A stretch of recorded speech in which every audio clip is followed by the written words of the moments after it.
Welcome to the LSU Sports Insider, brought to you by the journalists at The Advocate, NOLA.com, and the Times-Picayune.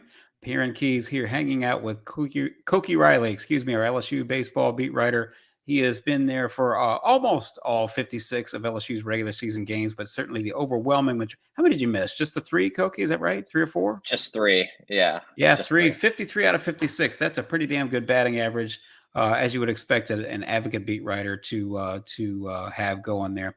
He has finished out the regular season with the LSU baseball team, as have the Tigers, who finished 36-20, 13-17 in the SEC. According to D1 Baseball, their RPI ranking should be at number 30, and they will head out to Hoover to the SEC tournament, coming off of a huge weekend that I frankly did not think they could put together, and they certainly had not to this point. So they sweep Ole Miss at Alex Box Stadium this past weekend. And again, they will head off to the SEC tournament. They will play at 9:30 a.m. Tuesday against Georgia. So with that in mind, Koki, I hope you've got what's your caffeinated beverage of choice? Not a coffee person, so I don't know. I'm not a huge caffeine person in general. Oh, well, we'll fix Yeah. that. Stick with us for a little longer, and we'll fix that, Koki.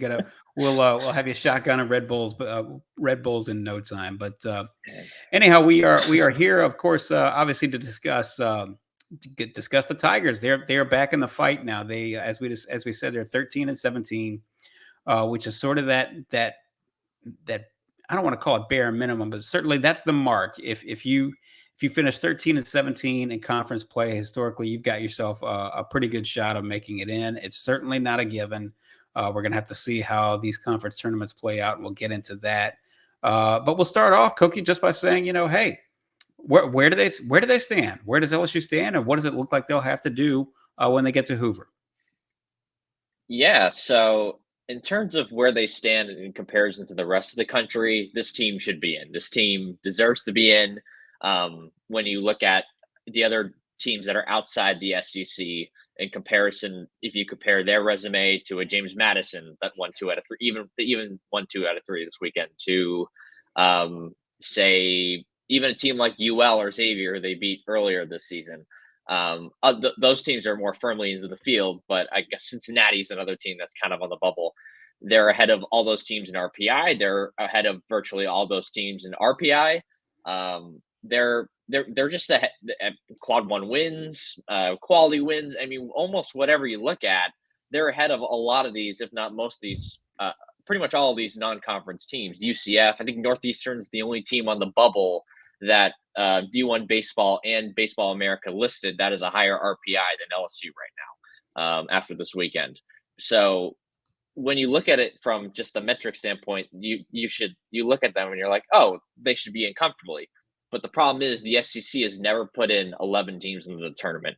And right now, I'd say LSU has the 11th best resume to make the tournament out of the SEC, because that just kind of gives you an idea of how loaded and jam-packed the SEC is, especially in that middle class. And LSU is kind of the last team in the middle class right now. It was them or Ole Miss for that spot, and they won out in the spot. So if you just look at their resume and you compare it to the other non-conference teams, they should be in. But the problem is that the SEC has never put 11 teams into this tournament. And if you want to solidify your spot, winning a couple at games in the SEC tournament, not only will you probably, or potentially at least, jump 1 or 2 of those SEC teams, but you'll fortify your own metrics even further. So I think this week is definitely going to be important for them, pretty much no matter what. But at the same time, if they were to lose, you can make the argument that they can still definitely get in. So one of the things we need to talk about here, and of course we can only get into it so much because clearly these conference tournaments, most of them haven't started yet. And with that in mind, we see this during March Madness all the time, right? You've got a couple of teams that are on the bubble that look like they've got a better than 50-50 chance to get in. But now all of a sudden, and I'm just going to make this up, but you'll understand where I'm going with this. Some 6th place team in the Missouri Valley Conference goes all the way through, wins the tournament championship, and now they've got an automatic bid. that then forces or potentially forces some other team that seemed like it would be a shoe-in to have to eat up an at-large bid, which then the ripple effects. Now, in all likelihood, you would have to see something like this out of, the MAC, the Missouri Valley, maybe 3 or 4 conference tournaments even, to sort of push LSU out toward the bubble. At least we think. And so, that's something we're going to have to take a look at. I know, Koki, you were looking at the Pac-12 for semi-selfish reasons. May happen, something that may happen there that you have to keep an eye on. But really, this is, that's always the case, and it could be the case coast to coast. The more favorites that win and thereby use up a conference championship slot, then the better off that LSU is in terms of having a little bit looser at-large field. Yeah, absolutely. For example, in the Pac-12, there's really only 2 teams that look like they're going to make it into the tournament, and that's Arizona and Oregon State. But if someone else wins that conference tournament, then all of a sudden that's a bid stealer, right? And that can very easily happen given just the carnage of the nature of the Pac-12 conference, no matter what the sport is. Like, for example, Arizona State's won 15 of the last 18 games, and they've kind of become an offensive juggernaut lately. So what if they continue that? Right now, their metrics aren't good enough to get in as an at-large team or really even be a bubble team right now. But what if they won the conference tournament, right? And all of a sudden, you have to make a spot for them, right? So it's stuff like that you want to look for in smaller conferences than just the Pac-12, but just all these sort of conferences. And the Sun Belt's also a very interesting conference to look at, in the fact that they have 4 or 5 teams that are on the bubble and have an argument of getting in as an at-large team. I was just looking at that. Very strong conference. Yeah, I was just looking at that. Probably not the best example, but like an Appalachian State, they've got a great overall record, but they're 73 in the RPI, 31-19 and 1 conference record. Probably not a team that gets in, but that's the team that's the type of team that is just good enough to make a charge, in a conference tournament. Exactly. And really start to screw stuff up. So that's something that you have to take a look at. And as you mentioned, certainly all things being equal, and if we're in a vacuum here, which we're not, but if all things were equal and we want to take a look at some history here, there's some local history, one way or the other, that you can look at in terms of past LSU teams. Obviously, you spoke to somebody who would have been in the know because he lived and died at these sorts of scenarios in which he found his LSU teams in 2011 and then 2021. Am I mistaken? That's the correct years, right? Yes. Okay, so tell us what you learned from one Paul Mainieri in terms of just sort of rehashing some similar fates that LSU found themselves in. Yeah, for a story that's coming out on Monday morning, I got the privilege to talk with Paul Mainieri right after LSU beat Ole Miss to clinch that series sweep, and a lot of it we talked about, and that 2011 team, that 2021 team, also had a 13-17 record in conference play. The 2011 team had the same exact overall record too as this LSU team, but the 2011 team didn't get in, and a lot of it was, at least in his opinion, I want to be clear about that. In his opinion, was because the committee was predetermined not to let an SEC team, an extra SEC team, and an extra SEC team into the field, that they didn't necessarily, had to put in, I guess. It must be nice to be retired if you're Paul Mainieri, because you can just sort of speak your mind and throw out these, whether it's a tinfoil hat theory or not. He's no longer encumbered by having to be politically correct or politically strategic about what he's saying. Just came out and said, "Yeah, these guys had it out for us because we were an SEC juggernaut." Yeah, but the thing is, one of the things that hurt that team was because it didn't make the SEC tournament. The SEC tournament at the time only had 8 teams, only 8 teams could get in, and they were the 9th or 10th team. And he even mentioned Ole Miss. Like, Ole Miss probably should have had an at-large bid that year, and they didn't get it because the committee could just say, "Well, you didn't make your conference tournament, so how are we going to put you in the NCAA tournament?" And one of the themes of what we talked about was that no matter what the metrics are and how strong they look on the surface, there's nothing that's guaranteed when you're in the bubble. Like, if you slip up, say LSU loses against Georgia this week, it's the committee could say that, oh, well, you lost your first round tournament game. The only real team that you beat in conference play for a series was Texas A&M 2 out of 3. The other two you beat, and the other 3 teams you beat aren't going to make the tournament anyway. So how good are you really? So, like, for example, right? Like, you can twist and turn resumes based on what you can use the numbers to your advantage, right? That's correct. And the committee can cherry pick based on what they want to decide. And I'm not saying that's what they're going to do. I'm not saying that's what they have been doing the last year or two. But we it have was seen something that. that we have to keep in mind. Yeah. We have seen that baseball committees, the college football playoff committee, even the NCAA basketball, the tournament selection committee.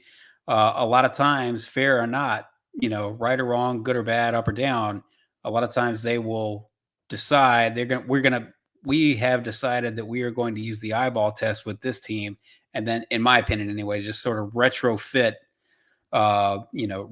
the argument to justify which team it's selected. So it's very much an art, and or it's either an art, not a science, or a little bit of, Science and well, not I like. art.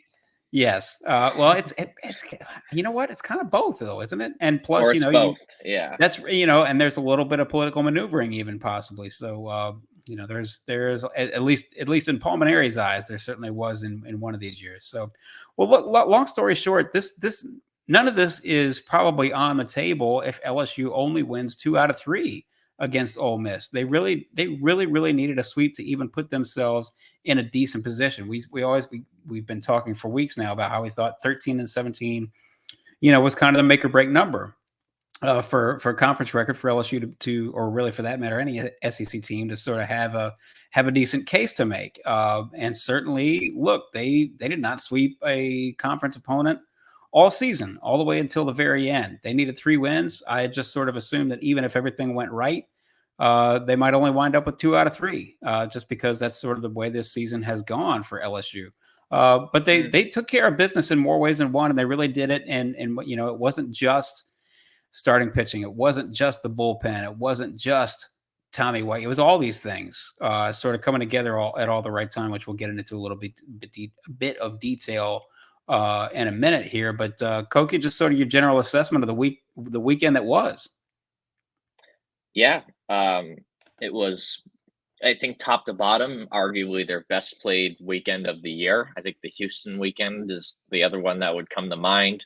That Houston weekend has become bigger and bigger as the season has gone along, because UL looks like they're going to make the tournament. Looks like they're one of the top two or three teams in the Sun Belt Conference, which we talked about earlier. And then there's Texas, which has been on an absolute roll in the Big 12 the last few weeks, and looks like they're going to make the tournament as well.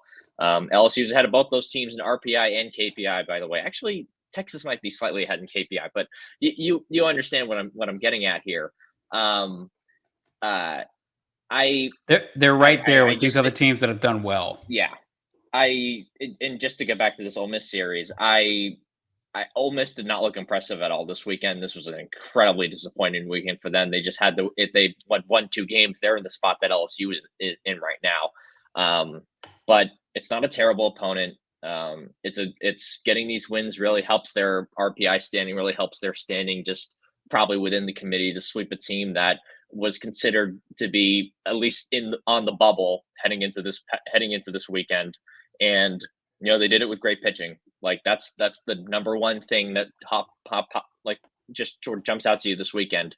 The offense was just okay, I thought, overall. They played very well on Saturday offensively, but I thought they missed a lot of opportunities in that Friday game, and then Thursday they were solid. They were okay, good enough to win. And that's how this team kind of wins games. They're good enough to win offensively, and then the pitching is lights out, or at least close to it. And that pitching staff that we've been talking about for the entire year really lived up to its promise for the entire weekend, for really the first time since probably Houston, I'd say.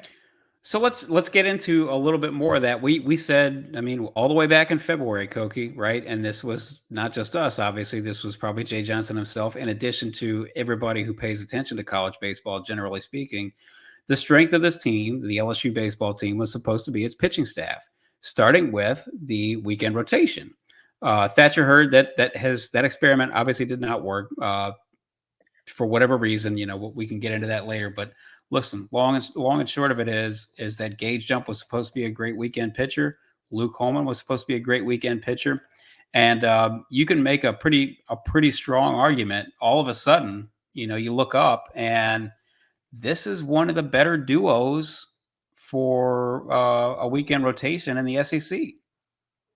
Yeah, no, absolutely. And among SEC pitchers who have thrown at least 50 innings in SEC play, uh, Holman and Jump have the second lowest. Have are one of only two combos to have an ERA under 5, under 4.6 actually. And the only other combo is Mississippi State's Cal Steven and Uriel Ciente. That sort of gives you an idea of the strength of the 1-2 punch that they have. Like even Arkansas's pitching, which is, they have an incredible bullpen, but they don't have quite the 1-2 punch at the top of the starting rotation that a team that even LSU has. So I mean, I gotta say, like they've been as advertised this season, and I mean, Luke Holman, I think he had some of his best command of the year in his start, and with Gage Jump, he felt like he had a really good feel for his fastball and in his start. So, yeah, I mean, everything was working for Holman, and with the way Gage Jump is pitching, and you can never tell if Gage is pitching well or not based on his emotions because he's so tough on himself. But Right. he was pretty solid as well, and I gotta say, like when you have those two guys to anchor the top of your staff, it definitely helps. And I mean, as good as Ty Floyd was at the end of last season, he wasn't quite as, I guess, quite as consistent as these two guys have been in SEC play in particular, at least during the regular season. So, I mean, last year they had the fireball. I mean, it's hard to have more of an advantage than having Paul Skeens in your rotation, but just kind of having this 1-2 combo at the top just really helps everything else with your bullpen and whatnot. So it should be interesting. So let's talk about that bullpen. For virtually the entire season, it was Griffin Herring, and I don't mean to be too harsh, but it was Griffin Herring who you knew you could depend on, and Pot Luck, or at least for much of it. Maybe one reliever would have a good strong series of appearances, but then take a dive. And similar with maybe there was another reliever, and we're not going to name names. We don't need to, but there's another reliever who has the stuff, but it's just not happening for him. The command's not there, leaving it over the plate, pitching a little too fat, or whatever it is. Well, no timelier a weekend than to come on strong right before or right when you need to. Would have been nice for LSU had it happened a little bit earlier, but the bullpen really was, as you said, Koki, lights out all weekend. If I'm not mistaken, it's 13 1/3 or 13 2/3, and an ERA right around 2. 13 1/3 and an ERA right around 2. If you get that for 3 consecutive days, that's certainly something that maybe you didn't see for much of the season out of this bullpen. And what a great way to go into an SEC tournament, which is always, if you're going to last even just a couple of days, it's always going to be taxing on a bullpen. And we know about the postseason after that, regionals and so on. So, how about that bullpen coming along at the right time, or at least coming along on a weekend when it absolutely had to? Yeah, and I think a part of this is obviously the fact that they're in a very tight race right now, and they need to push these guys a little bit further. Like Christian Little, for example, he threw on Thursday, he threw on Friday, and he was warming up to come into the game on Saturday if things got a little bit hairy at the end. Gavin Guidry threw twice in the series. Nate Ackenhausen threw twice in the series. Griffin Herring threw twice in the series. So those are kind of the core four right now, I'd say, out of the bullpen for them. And like Nate Ackenhausen is also kind of like almost like a quasi starter as well, because they'll bring him in early in these third games. And the fifth guy, if I had to pick one right now, is probably Fidel Ulloa. Hmm. He's had two pretty strong weekends. If you just look at his ERA, you can tell that the fact that he hasn't had that many, bad performances this season in general, even if he hasn't pitched a ton in SEC play. So I think if you can get solid performances out of those five guys, that's going to help a lot. And pretty much all of them can go at least 2 innings, if not more. Like Gavin Guidry had the 4 inning outing against Northwestern State, which was very promising. It showed he can go to, 40, 50 pitches in an outing if they need him to. And like you mentioned Thatcher Hurd earlier. Thatcher Hurd actually had a pretty solid outing on Saturday. He It did. was a little He did. surprising, but he got him through, I think, at least the end of the seventh and through the eighth. So that was pretty interesting. And I mean, they're still trying to find that fifth, like that sixth or seventh guy, but you might be sort of picking nits a little bit at that point with the bullpen. But either way, like it's starting to finally round into some sort of shape that we somewhat thought would be at the very beginning of the season, at least. And not for nothing, I know we've been over this before, but a nice moment for Thatcher Hurd, who certainly had his share of nice moments last season. LSU, instrumental. One of those so many pitchers that were instrumental in the Tigers' trip to Omaha and through Omaha last season. But a nice moment for him to sort of have, to finish up this regular season in Alec Box. But also, as we mentioned before, how nice a kind of a mini story is it that Christian Little, whose tenure at LSU, frankly, has not gone the way certainly LSU fans, but he himself probably would have guessed for it to happen. And all of a sudden he comes up late in this season as one of the more dependent, the big clutch performance against Texas A&M this weekend as well. As you said, two appearances and warming up for a third had he been needed. So what a nice little moment that is for Christian Little, and also Thatcher Hurd as well. Yeah, no, absolutely. And with Thatcher, he just seemed like he was locating his stuff a little bit better. And again, that curveball and slider are so good. If you could just not give up really hittable fastballs, then he's just a tough guy to hit. And then with Christian Little, it's that changeup's nasty. He's got a really good fastball and get up to 96, 97, even 98 miles an hour. And when those guys are locating their pitches, that's when they're really tough to hit. And Christian's been doing that a lot lately, and that's really been a major key to his success. That combined with a couple tweaks they've made to his pitch mix and whatnot. And this guy's always been talented, right? I mean, he started in the Yep. College World Series final as a 17-year-old For at Vanderbilt. Vanderbilt. So yeah, so it's so I do think that like the way he's pitched lately is definitely helped his MLB stock as well, I think, because scouts have always known this guy's talented. It's just a matter of putting it together. And I mean, especially in that A&M appearance he had, where he went 3 or 4 innings and pretty much shut down one of the best lineups in the country. And I gotta say, it was like that was really maybe that won't be the peak of a season, but it felt like the peak of a season at the time. And it's hard to get much higher than that as a reliever. Yeah. Certainly the highest point for my money, the highest point of his tenure so far at LSU.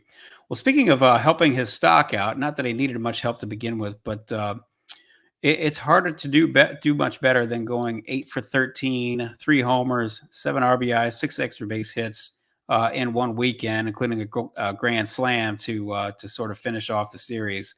One Mr. Tommy Tanks has shown up at the right time. LSU is always going to need a lot of production out of him, and what better time? Speaking of an offense that needs every bit of help it can get. So how about number 47 coming through in the clutch? Yeah, I mean, he is absolutely destroying the ball, and I think it was Hayden Travinsky who talked about this after Saturday's game, that he's not missing the pitches he needs to drive. And sometimes you saw that during the year when he was struggling, maybe, or maybe when he was just good but not amazing as the way he's playing right now, and he would just foul off the fastball right down the middle, for example, right, early in the count, or maybe not hit it as sharply as he would like. But now he's doing that. He's driving every mistake pitch and turning it into a double, turning it into a home run. And And his recent production has really sort of risen his standing within the SEC, the SEC leaders. Like, for example, he has more conference home runs than Jack Caglione this year, Not which is kind bad. of crazy, right? Not bad. I Yeah. don't think he's catching Condon. No, I'll go out on that limb. no, but he's But he's I will had a say, great like, year. Yes. yeah, he's not that far. I mean, Charlie Condon hit 19 home runs in conference play. Tommy White hit 16. So he wasn't even that far from him. So in terms of home runs this year, he was as good as advertised, I thought. And you're sort of getting more of that consistent production from the doubles, even a triple that he hit, which is the first one he said he'd hit since he was like 9 or 10 years old. So it was just a He's very. never struck anybody for. He's never been mistaken for anybody who might leg one out on his way to third. I would say you He hit a said he missile into the wasn't. gap. Go ahead. Yeah, yeah. He said he wasn't that gassed after he. Surprisingly, he wasn't as gassed as he thought he would be after he got the third base. But he said maybe the Tommy from last year would have been, a little bit more tired after that. So he was in such a jubilant mood this whole weekend, and it kind of it might have even kind of radiated across the rest of the team. Like, they were just playing loose, they were playing fun, and you could just really sense that energy within the entire team. Maybe with the pitchers felt very locked in this week, but with the offense, there was sort of a joy that they had when things were going well, that we just really haven't seen a lot of this year. It's been mostly frustration or just pure disappointment, like after the Alabama weekend, where they don't do everything right, obviously, on the field, but in terms of their process, in terms of their focus, in terms of in terms of like trying to control as many controllables as possible. Jay Johnson was really impressed by that effort, but you still end up coming up short, right? And just that pure disappointment, and you just didn't feel that at all this week. And this weekend just felt free and easy, and felt a lot like last year, if I'm being honest. Which is good because obviously you don't want a team that's got so much to play for uptight if you can help it. So long as they are, you can be, you can play loose and not focused, but that's not what this was. It was loose and not fearful. It was loose Mm. and focused and not fearful of what might happen if something goes wrong. Which really, now that I think about it, is and this sort of segues into the next topic, is pretty important given how the previous weekend at Alabama played out. And what I mean by that is, you mentioned Alex Milazzo and the great work. First and foremost, Alex Milazzo, great defensive catcher. The more and more I think about it, but he'd probably make a pretty solid argument that I don't know that anybody would really fight you on as the best defensive player in general for LSU. The thing that happens. Oh yeah, I see you rolling your eyes there. Who else would No, you no, I fight was me on? trying to Yeah, think. I was just trying to think. Paxton Kling's been fantastic defensively in yeah, center field. yeah. That's I fair. don't really have any. He's kind of flawless out there, if I'm being honest. He's just so good defensively in center. And if I was Jay Johnson, I would probably play him more out there, just because he just gives you so much Just for his defensively and outfield such a key defense. defensive. Yeah. And then Stephen Milam has been fantastic at second base this year. I mean, that kid is so fun to watch. Just how he's just so smooth out there. And he made a fantastic play in the Saturday game where I think it was a one hopper to Jared Jones that he couldn't quite handle. It was a really hard hit ball. It deflects off his glove. It pops up in the air. Milam grabs it in midair and tosses it to first base. And Uyo did a really good job of covering the bag.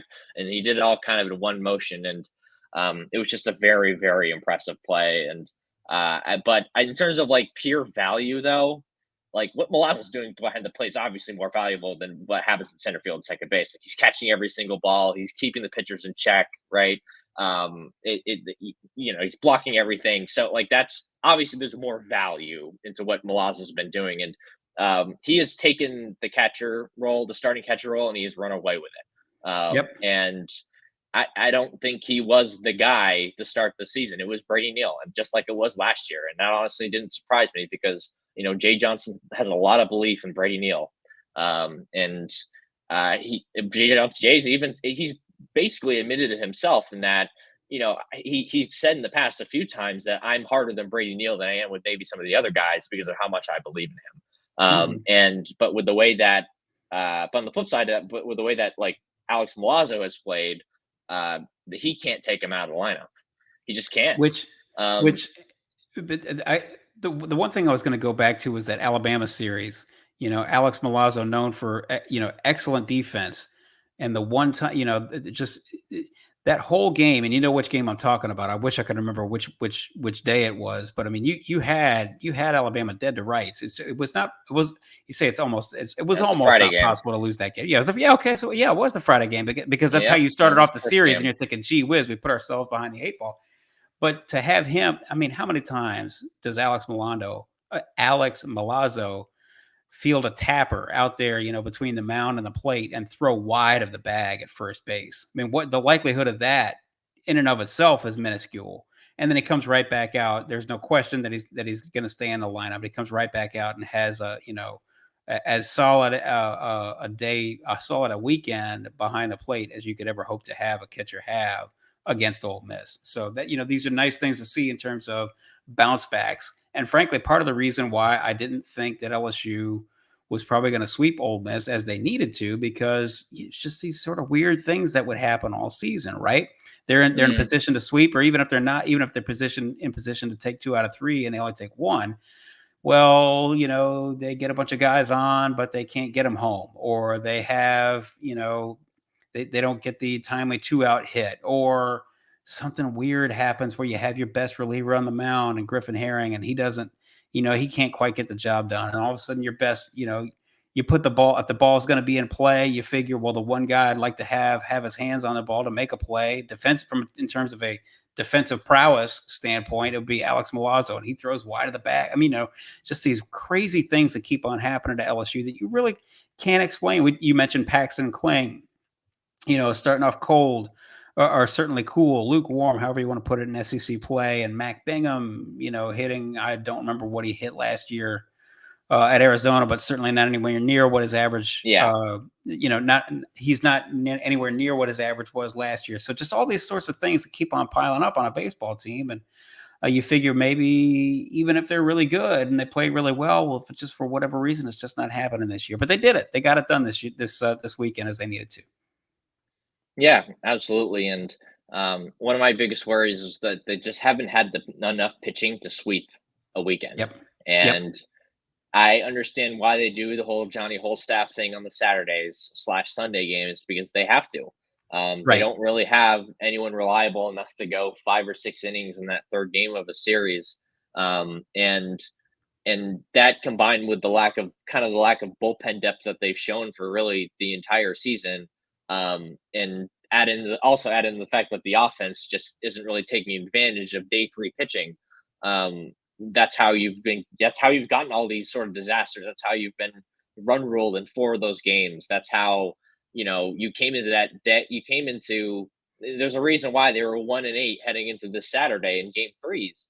And then the offense actually did what they needed to do. They scored 9 runs. They actually took advantage of that day three pitching, and then pitching wise, the Johnny Holstaff approach worked. And the Johnny Holstaff approach, like it's been kind of working a little bit better the last couple of weeks. I mean, Hmm. In the Alabama series, they only gave up 4 runs in that game. That's a good offensive team in a major hitters park. And then they only give up 3 against Ole Miss this week. So it kind of shows you the at least the slight improvement of the depth when it comes to the bullpen.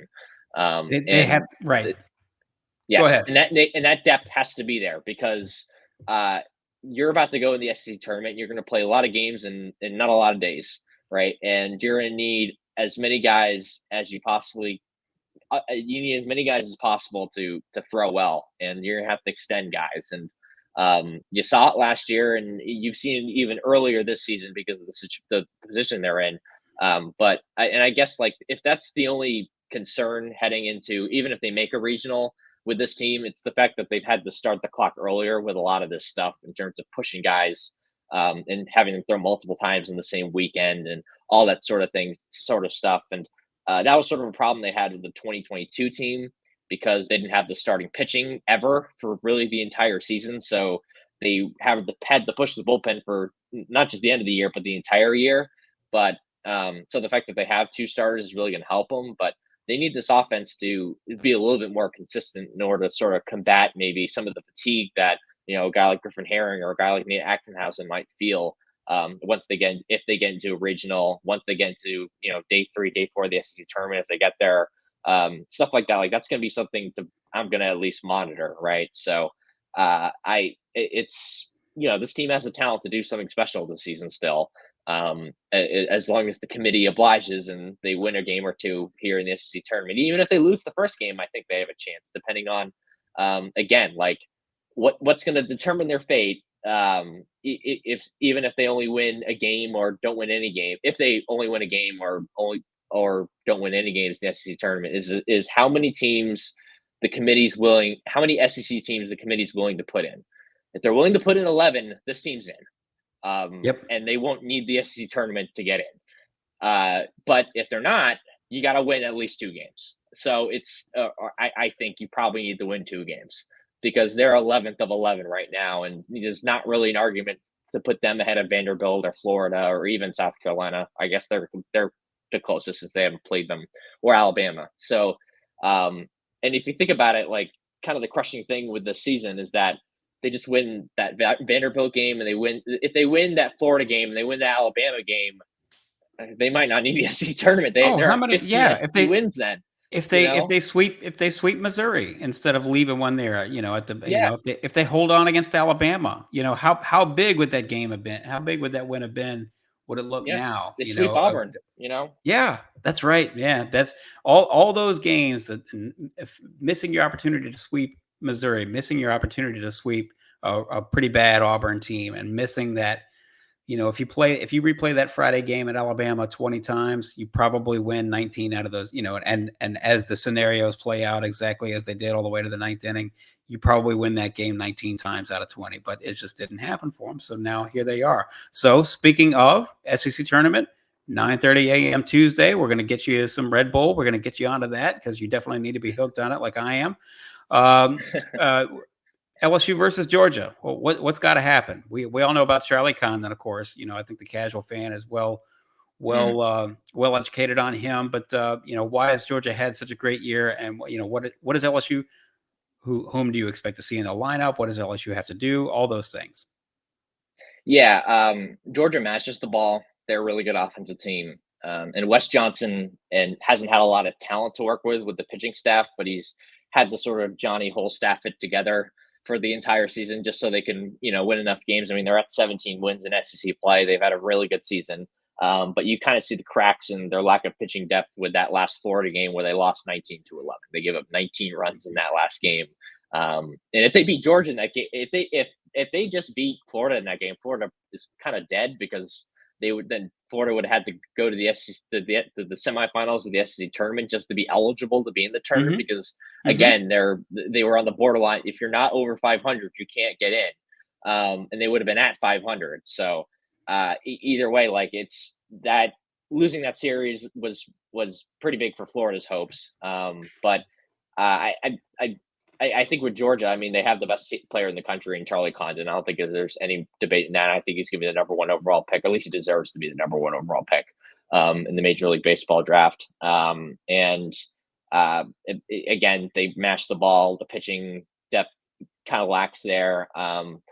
It'll be interesting to see how LSU can not expose Wes Johnson at all, but like if Jay Johnson has any tricks up his sleeves to combat a Wes Johnson staff in terms of just strategy, right? Like, and I think that will help LSU more than Georgia because like Wes Johnson knows some of knows the hitting profiles of a chunk of LSU's hitters, but he doesn't know Mac Bingham or Ashton Larson or some of these other guys, right? Because LSU has a bunch of new guys in that starting lineup. So it's going to be really interesting. In terms of like who starts for LSU and whatnot, I think Gage Jump has a legitimate shot of starting on Tuesday. And I think they need this game. And despite the fact that, what weirdly helped them was the rain delay on Thursday. So after the 6th inning, there was a rain delay, and they were planning on pitching Jump in the 7th inning, but it happened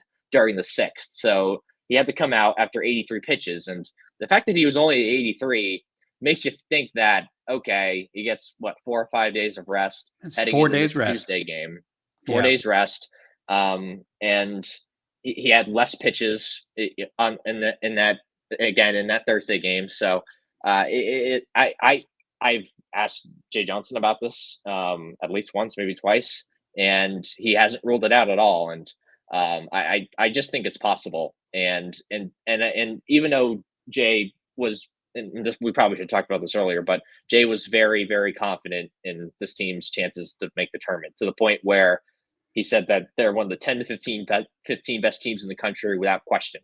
And this isn't even a debate. Their tournament chances, why are we even debating this, basically, and making a very strong case, sending a very strong message to the committee, basically.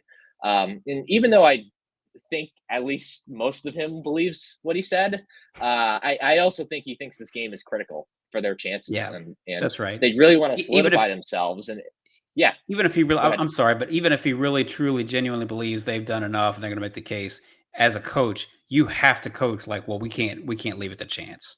We can't. Yes. We can't leave. We have to do as much as we possibly can to leave as little level of doubt in the selection committee's minds.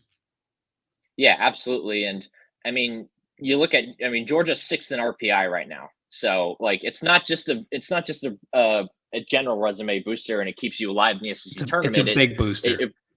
It's a major booster, right? And you need those extra major wins against some of those top teams. And if they play Kentucky next and they beat Kentucky, then I think that's more than enough. In RPI. Yeah, exactly. That's more than enough. You add those RPI wins, maybe you jump 1 or 2 SEC teams in terms of RPI, say, because one of Vanderbilt or Florida is going to lose, for example, right? So that will help you immensely. So that's why I think this game is big for them. Even if there's a chance that it doesn't matter that much, but you don't know, because we don't know what the committee's thinking. If the committee is thinking that these 11 SEC teams, clearly they're good enough to all be in, we're just going to put them all in almost no matter what happens in the SEC tournament, then all right, then rest Jump. If you knew that going in, then you wouldn't pitch Jump in this game, right? But they don't know that. So you have to play it safe. And we have a story. Well, as we talked about Paul Maneri, we had the 2011 team that didn't get that chance and felt like they were in, and then they didn't get in. And then we also have the 2021 team that lost that first game in the SEC tournament to Georgia, funnily enough, and still got in. So it's almost more of a coin flip than it is a 70-30 or 80-20 proposition. That's right. When you just look at the numbers and you just look at how they compare to these other non-conference teams. So they should treat this as more of a 50-50 proposition, I think. The 2021 team not only got in, not only snuck in, they went to Eugene, Oregon, and won the regional there and moved on to the Super Regionals. Ran out of steam against Tennessee, but if you're headed to the Super Regionals, well, I think every LSU baseball fan who's out there right now would take that gamble that you could wind up in the Super Regionals with a chance to go to Omaha. We're getting way ahead of ourselves, but certainly that's the best. That's certainly the best case scenario that you could hope for as LSU goes into the SEC tournament. Koki will be there. He will be en route later Monday to head to pull into Hoover. I can't wait to go get a Cinnabon from the mall nearby and have a good old time in Hoover, Alabama for what may or may not be a long stay there for the rest of the week. So we will see. But until then, obviously, please stick with the Advocate. We have always been, of course, the #1 destination for LSU sports. If you haven't joined the party and haven't joined us, you should. You can only get Koki's great stuff and Scott Rabelais and Wilson Alexander and Sheldon Mickles, all those guys. You can get their great work at theadvocate.com. Please subscribe. to do that, you go to Reed the Darcy Advocate. too. I just want to make Reed sure Darcy, of course, he young gets Reed mentioned. Darcy, Yeah. who may have an interesting piece of news here coming with the women's basketball team. I'll sort of tease that out. But of course, these fine gentlemen are working hard for you. Nobody covers LSU like they do. So please subscribe. Go to theadvocate.com/subscribe. And as we said, we've got news all over, not just with the LSU baseball team. Even here deep into May, there should be some more news coming if it hasn't already hit you by now. So we'll be on the lookout for that. And if you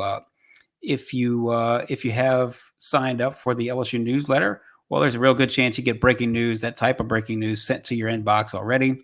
And you certainly get all the latest headlines sent to your inbox every day with the LSU newsletter. It's a daily newsletter, and Rab handles that 3 times a week personally. So please support your local journalist and sign up for the LSU newsletter at theadvocate.com/LSU newsletter. We are here every Monday and Thursday on the LSU Sports Insider. We are typically live.